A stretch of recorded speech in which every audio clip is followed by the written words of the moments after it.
वक्त है हमारे आज के हॉट इशू का। पाक सऊदी मुआहिदा, अमेरिका और यूरोप की क्या राय है।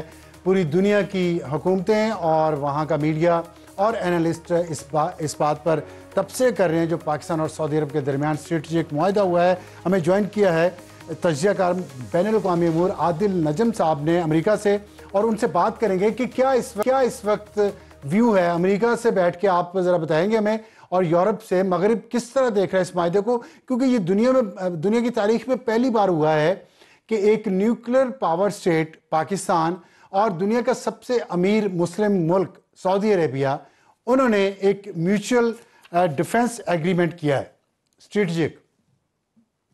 जी बहुत शुक्रिया। देखिए, यकीनन दुनिया जो है वो इसको बड़ी अहमियत से देख रही है, और आपने अमेरिका और यूरोप का जिक्र किया।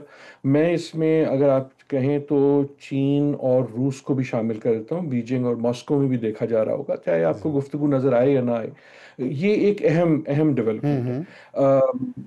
और इसलिए अहम है कि जिस हम वक्त में रह रहे हैं ना यार, जहाँ दुनिया तब्दील हो रही है, इसको उस तनाजुर में भी देखा जा रहा है कि यार क्या ये कोई नया पैटर्न है, क्या अब हम नई किस्म की अलाइंसेस देखेंगे।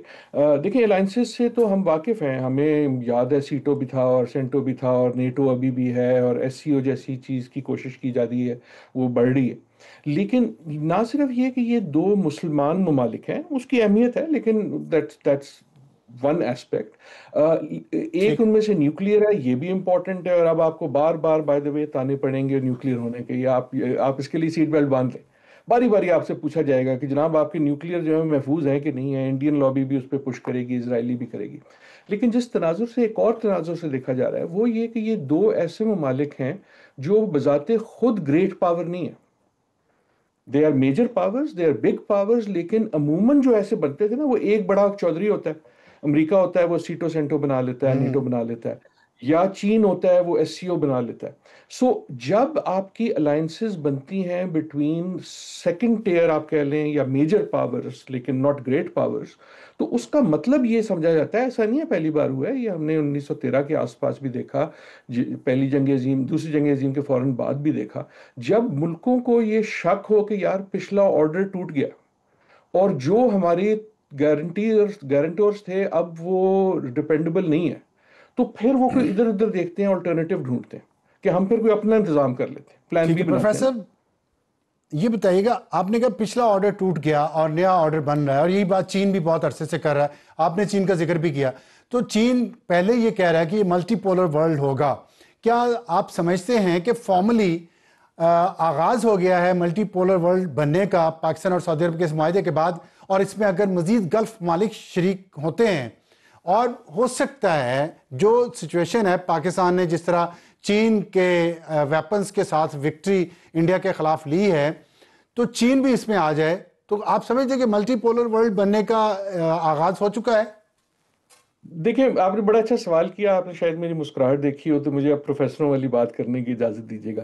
पहली चीज ये कि जो पिछला वर्ल्ड था, जो तकरीबन यूनिपोलर हो चुका था, एक बाइपोलर था ना, सोवियत यूनियन और अमेरिका का, वो टूटा, तो फिर एक तरह से यूनिपोलर अमेरिका ने कहा जब कल्ले हामी है। वो टूटने का आगाज तो बहुत पहले हो गया था, सिर्फ इससे नहीं हुआ, ट्रंप के आने से तो उस पर जो है ना आखिरी कील और आखिरी मोहर लग गई थी। अब सवाल ये कि निकलेगा क्या। मैं मुस्कुराया इसलिए था कि आई नो हर एक लफ्ज इस्तेमाल कर रहे हैं मल्टीपोलर का। आई एम नॉट श्योर कि ये मल्टीपोलर वर्ल्ड है। मल्टीपोलर का मतलब ये होता है कि तीन बड़ी ताकतें या दो बड़ी ताकतें, और वो दो पोल है ना, उस पर दुनिया घूमेगी, या एक पोल है तो उस पर घूमेगी।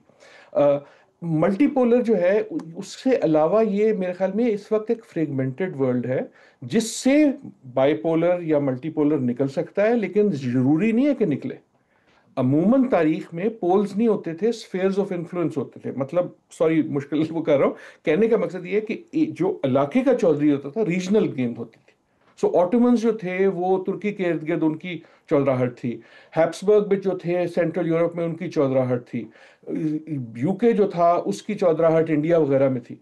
सो maybe we are going to spheres of influence. Sorry मैंने टेक्निकल से बात की, लेकिन आंसर योर क्वेश्चन, दुनिया सबसे ज्यादा ये देख रही है कि इसका अगला स्टेप क्या होगा। एक इजाजत दीजिएगा, खामोश इसलिए है कि दे वांट टू सी कि क्या यूएई, क्या टर्की भी आएगा। चीन मेरे ख्याल में इसमें नहीं आएगा, चीन आएगा तो अपना बनाएगा, लेकिन इसमें अगर कोई और आएगा तो कौन आएगा। नहीं,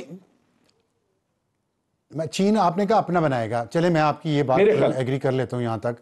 अगर ये एक ब्लॉक मुस्लिम्स का बनता है और चीन भी उसका हिस्सा बन जाता है, या ये मुस्लिम ब्लॉक ही चीन के साथ चला जाता है, ये भी तो चीन को देखें, चीन जब अपना ब्लॉक बनाएगा उसमें मुस्लिम ममालिक को तो वो माइनस नहीं करेगा ना बहुत। तो ये अगर पाकिस्तान, क्या ये मुमकिन नहीं है कि पाकिस्तान ने चीन के साथ डिस्कशन करके ये काम किया हो कि मैं ये ब्लॉक, मैं अपना इन्फ्लुएंस इस्तेमाल करता हूँ, ये ब्लॉक बनाते हैं और देन वी जॉइन हैंड्स? हो सकता है, आई थिंक अनलाइकली है। आई थिंक उतना उस किस्म इंडिकेशन जरूर दी होगी, क्योंकि हम सरप्राइज नहीं करना चाहते, लेकिन जिस तरह की इंडिकेशन सऊदी अरेबिया ने दी होगी अमेरिका को, क्योंकि देखो ना एग्जिस्टिंग अलायंसेस हैं, उसी किस्म की इंडिकेशन शायद पाकिस्तान ने दी हो। लेकिन मुझे लॉजिक नहीं समझ आती कि चीन ने कहा हो कि अच्छा यार तुम जाके एक नया बना लो, तो फिर जब एप्लीकेशन खुलेगी तो मैं भी मेंबरशिप बंद कर लूंगा। बट आपका जो पॉइंट है दूसरा वाला वो बिल्कुल दुरुस्त है। चीन के जो आप ऑलरेडी ब्लॉक देखें, जो हमने अभी मीटिंग देखी ना शंघाई कॉन्फ्रेंस की, उसमें जो लोग खड़े थे उसमें जरा आप गिने कितने मुसलमान ममालिक थे। सो चीन ने तो अपनी लॉजिक ही ये बनाई है कि हम जो पुराना जो थर्ड वर्ल्ड था, राइट, वो सारे लोग जो अमेरिका की हेजेमनी से नाराज थे या नाला थे या पूरी तरह सेटिस्फाइड नहीं थे, हम उनका ब्लॉक बना रहे हैं ना। सो यस, सो पहला स्टेप ये है कि पहला क्वेश्चन ये है कि will other countries join this. Second question ये है कि क्या ये सिर्फ मुसलमान ब्लॉक है। लेकिन अभी तक कोई इंडिकेशन नहीं है कि ये इजराइल के खिलाफ है, लेकिन इजराइल के बारे में तो कई नॉन मुसलमान मुल्कों को भी है ना।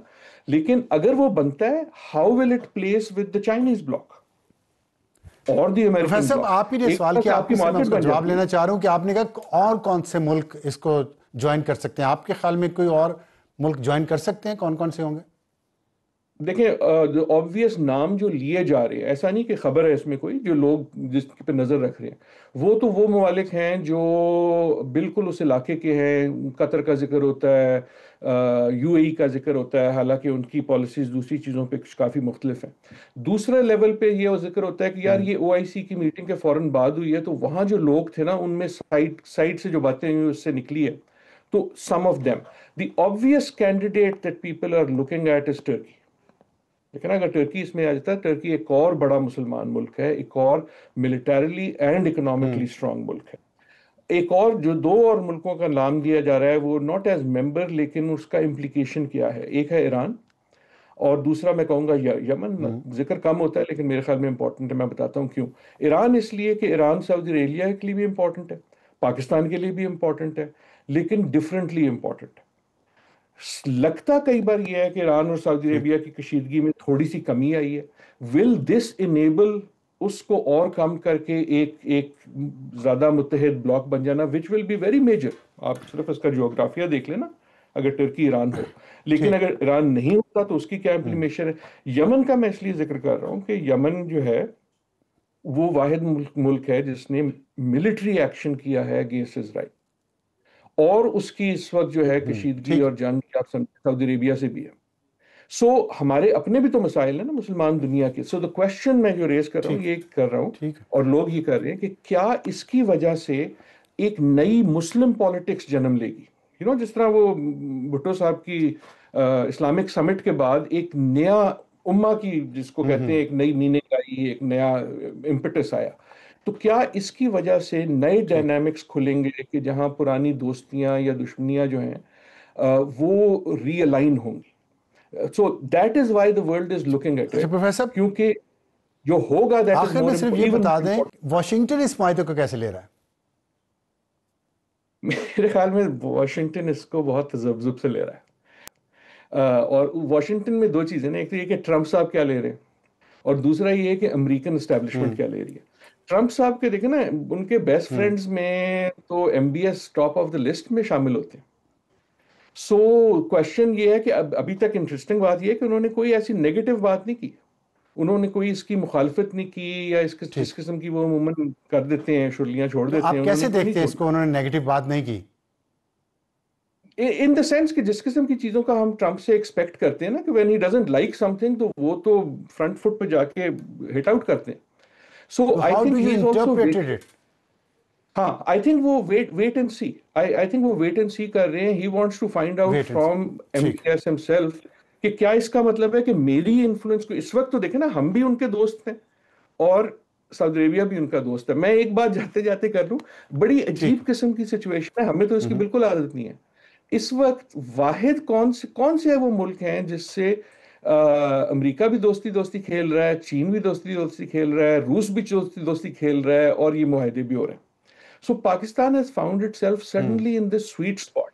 हमें तो अमूमन आदत है ना कि मुश्किल हालात में होने की, लेकिन आई कीप सेइंग कि सीट बेल्ट बिल्कुल प्लीज बिल्कुल बांधे ऐसे ही। रखें, ये स्वीट स्पॉट रहता नहीं है। पाकिस्तान के लिए फैसला कुन लम्हा आन पहुंचा, और ये इसलिए है कि बहुत सारे लोग माजी में ये बातें करते रहे। पिछले 80 साल पाकिस्तान के बहुत मुश्किल गुजरे हैं, लेकिन यहाँ पे कुछ उम्मीद की बातें भी की गई कि पाकिस्तान के ऊपर अच्छा वक्त भी आएगा। मैं आपको एक बहुत ही मशहूर सूफ़ी मोहम्मद बरकत अली, जिनका ताल्लुक दुसुआ फैसलाबाद से था, उनका एक कॉल सुनवाना चाहता हूँ जो बहुत दफ़ा आप लोगों ने शायद सुना हो वैसे, लेकिन आपको दिखाना चाहता हूँ उन्होंने क्या फरमाया। कि वो दिन दूर नहीं जब पाकिस्तान की हाँ और ना में अक़वाम आलम के फैसले हुआ करेंगे। माशाअल्लाह। सूफ़ी मोहम्मद बरकत अली साहब ने एक non profit non political organization बनाई थी फैसलाबाद के करीब दसूहा में, दारुल एहसान उसका नाम था। वहाँ पे पाकिस्तान के बड़े बड़े पॉलिटिशियन और दूसरे लोग जाते थे।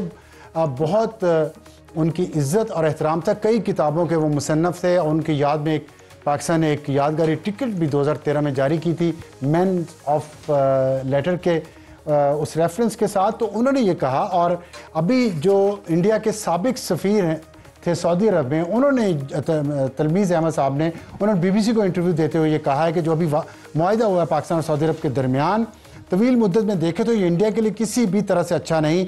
पाकिस्तान मगरबी एशिया में बहुत ज़्यादा मुतल्लिका होता जा रहा है, दूसरी जानब इंडिया कहीं नज़र नहीं आया। तो ये पाकिस्तान को जो इज़्ज़त मिल रही है, अपनी गवर्नेंस बेहतर करनी चाहिए, करप्शन पे काबू पाना चाहिए, कौम को तैयार करना चाहिए, ट्रेनिंग उसकी ऐसी होनी चाहिए, उसकी स्कूलिंग, उसकी एजुकेशन, ताकि वो अपना ये बड़ा रोल पूरी दुनिया में अदा करने के लिए अपने आप को तैयार कर सके, उस लेवल तक ले जा सके। उस लीग में अपने आप को ले जाने के लिए पाकिस्तान की कौम को बहुत मेहनत करनी पड़ेगी, उसकी बहुत तरबियत करनी पड़ेगी। उस पर तवज्जो दीजिए, आपस की लड़ाइयों को ख़त्म कीजिए, गवर्नेंस बेहतर कीजिए।